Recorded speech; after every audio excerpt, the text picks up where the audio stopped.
जादुई तीन झरने। ढोलकपुर नाम का एक बहुत बड़ा गांव था। गांव से कुछ ही दूरी पर शिवा का घर था। शिवा के घर में उसकी पत्नी शीला और बेटी कोमल रहा करती थी। शिवा लकड़ियां बेचने का काम किया करता था।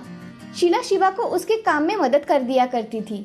एक दिन शीला शिवा के साथ लकड़ियां लाने के लिए जंगल में गई, तभी उसे जहरीले सांप ने काट लिया। सांप का विष इतना जहरीला था कि शीला की जंगल में ही मौत हो गई। ये देख शिवा, शीला उठो ना शीला, तुम मुझे छोड़कर नहीं जा सकती। ऐसा कहकर शिवा बहुत रोने लगा। कोमल तो अपनी माँ को देख फूट फूट कर रोने लगी। जैसे तैसे शिवा कोमल को संभालने लगा, मगर कुछ ही दिनों में उन दोनों के खाने के लाले पड़ने लगे। इसीलिए शिवा ने दूसरी शादी कर ली। शिवा की दूसरी पत्नी सुधा दिखने में बहुत ही सुंदर थी। उसको एक बेटी थी जिसका नाम था गौरी।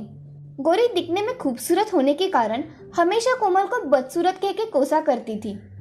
एक दिन सुधा घर में खाना बना रही थी, तभी कोमल को बहुत भूख लगती है। कोमल सुधा से, माँ मुझे बहुत भूख लगी है, कुछ खाने के लिए दो ना। ये सुबह की सब्जी रोटी है, यही खा लो। माँ मुझे सब्जी रोटी छोड़ के दूसरा कुछ खाने को दो ना। घर में सब्जी रोटी ही है, खाना है तो खाओ वरना भूखी रहो। ऐसा कहकर सुधा वहाँ से गौरी के लिए फल की प्लेट लेकर चली जाती है। ये देख कोमल की आंखों में आंसू आ जाते हैं। वो चुपचाप से सब्जी रोटी खाकर अपने कमरे में चली जाती है। सुधा कोमल के साथ हमेशा सौतेला व्यवहार किया करती थी। उसे कोमल अच्छी नहीं लगती थी। 4 दिनों के लिए शिवा काम के सिलसिले में शहर चला जाता है। तभी सुधा मन ही मन बहुत खुश हो जाती है। पहले ही दिन सुधा ने कोमल से, कोमल ये जरा बर्तन साफ कर देना और बर्तन हो जाने के बाद कपड़े भी धो लेना। जी माँ। बेटा गौरी तुम यहाँ आओ, हम टीवी देखेंगे। हाँ माँ। ऐसा कहकर सुधा गौरी के साथ टीवी देखती है। कोमल को ये देख बहुत बुरा लगता है। वो काम हो जाने के बाद अपने कमरे में जा रही थी, तभी सुधा उसे झाड़ू लगाने के लिए कहती है। कोमल चुपचाप से घर को झाड़ू लगाती है और अपने कमरे में चली जाती है। कमरे में जाते ही कोमल बहुत रोने लगती है। माँ तुम मुझे छोड़ के क्यों चली गई? ये नई माँ अच्छी नहीं है, मुझे प्यार भी नहीं करती। ऐसा कहकर कोमल बहुत रोती है और कुछ देर में सो जाती है। अब शाम हो जाने के कारण सुधा कोमल से, अरे कोमल की बच्ची, शाम होने को है और तुम अभी भी सो रही हो, उठो। ऐसा कहकर सुधा उसे ताने मारने लगी। तभी कोमल की नींद खुल जाती है और कोमल उठकर सुधा से, माँ मेरी आंख लग गई थी। घर में कितने काम पड़े हैं, वो कौन करेगा, चलो। माँ मैं अभी आई। ऐसा कहकर कोमल उठकर काम करने चली जाती है।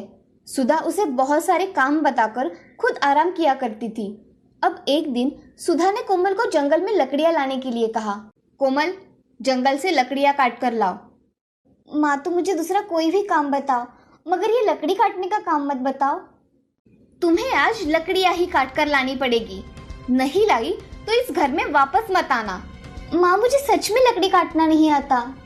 तुम्हें लकड़ियां काटना नहीं आता तो इसमें मैं क्या करूं? जाओ जल्दी जाकर लकड़ियां काट कर लाओ। कोमल रोने लगती है और सुधा से कहती है, माँ मुझे जंगल जाने के लिए डर लगता है, मुझे वहां मत भेजो। तुम्हें कुछ नहीं होगा, तेरे जैसे सावली और दिखने में बदसूरत लड़की को भला क्या हो सकता है। कोमल ये बात सुनकर बहुत ही रोने लगती है। कोमल रोते हुए जंगल की ओर जाने के लिए निकलती है। जंगल में जाते समय उसकी नजर जंगल के पेड़ों पर पड़ी। जंगल के पेड़ बहुत ही सुंदर थे। आगे जाकर कोमल को अपनी माँ की याद आने लगी। वो एक जगह बैठकर बहुत रोने लगी। हे भगवान, मेरी माँ अगर होती तो मुझे कितना प्यार करती। ऐसा मन ही मन सोचकर कोमल अब बहुत रोने लगी। रोने की आवाज सुनकर वहाँ जंगल की परी आ गई। परी कोमल से, क्या हुआ बेटी, तुम इतना क्यों रो रही हो? आप कौन हो? मैं इस जंगल की परी हूँ, तुम क्यों रो रही हो? हे परी रानी, मेरी सौतेली माँ मुझसे प्यार नहीं करती और मुझे हमेशा काम करने को कहती है, मैं क्या करूँ? तुम मेरे साथ आओ, मैं तुम्हें एक अद्भुत जगह दिखाती हूँ। ऐसा कहकर परी और कोमल कुछ देर चलने के बाद एक जगह पर पहुंच जाते हैं। वहाँ 3 झरने थे। पहले झरने का रंग था नीला, दूसरे झरने का रंग था पीला और तीसरे झरने का रंग था गुलाबी। कोमल झरनों को देखकर बहुत खुश हो जाती है। तभी कोमल परी से, परी रानी ये झरने कितने सुंदर है। मुझे तो अपनी आंखों पर विश्वास ही नहीं हो रहा है कि इतना सुंदर झरना हो सकता है। कोमल, ये झरने जादुई है।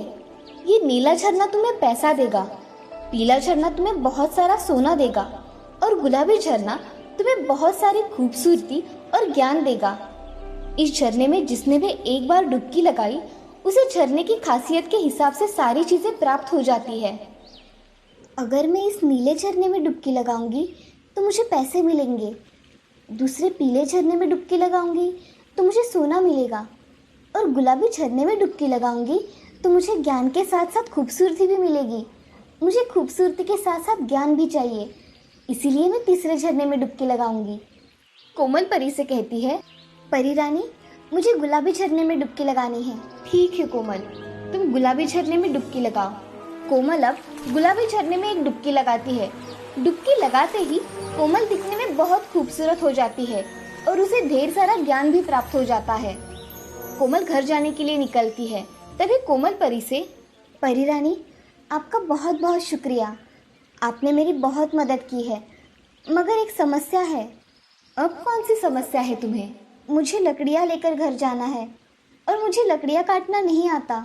तभी परी अपने जादू से हाथों पर एक मोती बनाती है और कोमल को देकर कहती है, कोमल, ये लो जादुई मोती, इससे तुम जो भी मांगोगी तुम्हें वो मिल जाएगा। परी रानी, सच में ऐसा होगा? तुम इस मोती से मांग के तो देखो, तुम्हें पता चल जाएगा। ऐसा कहते ही कोमल उस मोती से लकड़ियाँ मांगती है और देखते ही देखते उसके सामने लकड़ियों का ढेर बन जाता है। ये सब देख कोमल बहुत खुश हो जाती है।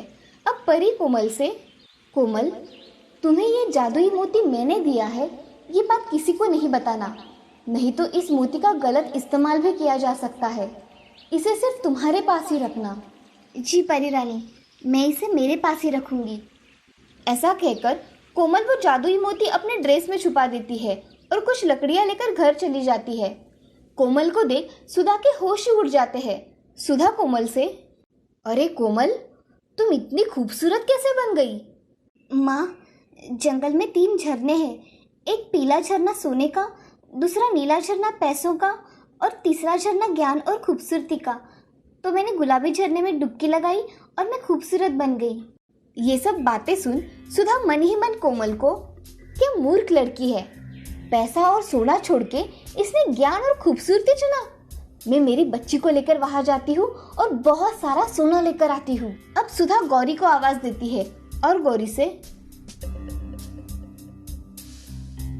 गौरी, चलो मेरे साथ, हम जंगल में जाएंगे, वहाँ जादुई झरने हैं, वहाँ से हम ढेर सारा सोना और पैसे लेकर आएंगे। हाँ माँ, मगर ये सब सच है क्या? कोमल देख कितनी खूबसूरत बन गई है, ये जादुई झरने में डुबकी लगा कर आई है। चलो माँ, मुझे भी जल्दी जंगल जाना है और झरने में डुबकी लगानी है। ऐसा कहकर सुधा और गौरी जंगल में चली जाती है। कोमल ने बताए हुए रास्ते से जाकर वो 3 जादुई झरनों के पास पहुंच जाती है। तभी सुधा गौरी से, गौरी, तुम सोने के झरने में डुबकी लगाना, मैं नीले झरने में डुबकी लगाती हूँ, जिससे हमें सोना और पैसे दोनों भी मिल जाएंगे। ठीक है माँ। ऐसा कहकर गौरी पीले झरने में और सुधा नीले झरने में डुबकी लगाती है। जब दोनों बाहर आती है तो गौरी बहुत ही काली और बदसूरत दिखाई देती है। ये देख सुधा गौरी से, गौरी बेटी, तुम इतनी काली और बदसूरत कैसे बन गई? माँ, आपका भी रंग कितना काला हो गया है, ये हम दोनों को क्या हुआ है? तभी सुधा और गौरी के सामने एक परी प्रकट हो जाती है और परी सुधा से, ये जादुई झरना है, इसमें कोई भी व्यक्ति आकर डुबकी नहीं लगा सकता। तुम दोनों के बुरे विचारों के कारण तुम इतनी बदसूरत बन गई हो, अब अपने कर्मों का फल भुगतो। हे परी रानी, हमें माफ कर दो, हमसे बहुत बड़ी गलती हो गई, हम पे कृपा करो। ये झरना जैसी व्यक्ति वैसा फल देता है, मैं इसमें कुछ नहीं कर सकती। तभी वहाँ कोमल आ जाती है। कोमल परी रानी से, परी रानी, आप इन्हें माफ़ कर दो, इन दोनों को इनकी गलती का एहसास हुआ है, यही बहुत है, इन्हें पहले जैसा बना दो। परी रानी उसकी विनती सुन के, ठीक है कोमल, मैं इन्हें माफ़ करती हूँ, मगर आज के बाद इन्होंने फिर तुम्हें तकलीफ दी तो ये फिर से बदसूरत बन जाएगी। ऐसा कभी नहीं होगा परी रानी। परी रानी सुधा और गौरी को पहले जैसे बना देती है। सुधा को अपने किए का पछतावा होकर वो कोमल से माफी मांगती है। मुझे माफ कर दो कोमल, मुझसे बहुत बड़ी गलती हो गई। मैंने तुम्हें बहुत तकलीफ दी, मुझे माफ कर दो। नहीं माँ, तुम माफी मत मांगो। ऐसा कहकर कोमल और सुधा गले लग जाती है। अब तीनों एक साथ खुशी खुशी रहने लगती है और ये सब जादुई 3 झरनों की वजह से हो पाया था। इस कहानी से हमें ये सीख मिलती है कि जिंदगी में हमेशा अच्छा वर्तन करना चाहिए। अच्छा वर्तन हमेशा सही दिशा की ओर लेकर जाता है।